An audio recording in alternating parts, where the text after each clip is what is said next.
The Fire Mage Temple loomed in front of them, darkness shrouding it in shadows, but even in the darkness, Fez could feel the power pushing off it.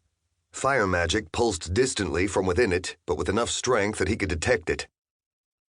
"This is stupid," he said to JL. "Stupid or not, I won't be of any use to you without any relics to use." Fez sighed. That was the only reason he had been willing to attempt this.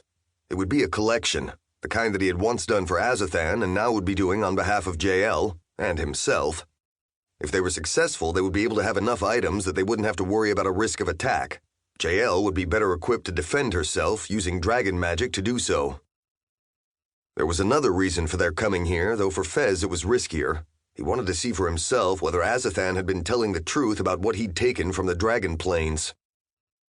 "I've done a lot of ridiculous things in my time," he said, "but this will be among the most ridiculous."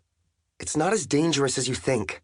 I know you don't believe that you can use your magic well enough to protect yourself, but—" Fez shook his head. "That's not it.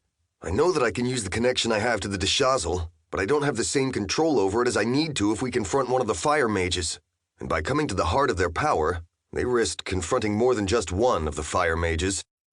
"If we do this right, we won't have to confront anyone," she said.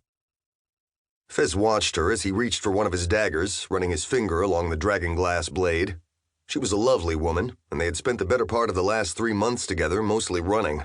Since leaving the palace and escaping Jaken's discovery, Fez had continued on the quest for some way of reaching Griffin, but Azathan had him too well hidden. There wasn't anything that he had been able to discover. Any time they had tried, they ran into more challenges, most of them tied to the fact that they didn't have enough power compared to the others within the Empire they would be facing. Worse, word kept reaching him of the rebellion. After his betrayal of them, he needed to ensure their safety as much as he could. It was why he was willing to risk this. He knew that he shouldn't, but where else were they going to find a collection of dragon relics so easily? "And you don't want me to simply go in the front door," Fez said. "There really isn't a front door," she said. "There's got to be something," he said. They crouched near the end of the street. Sweeping out in front of them was an open lawn. A dozen or more twisted trees grew here, though none of them were very tall, certainly not enough to provide cover. It was still better than anything he'd experienced in the dragon fields. To keep listening to this audiobook, I've left you a link in the description so you can do it, at no cost thanks to Audible's 30-day free trial.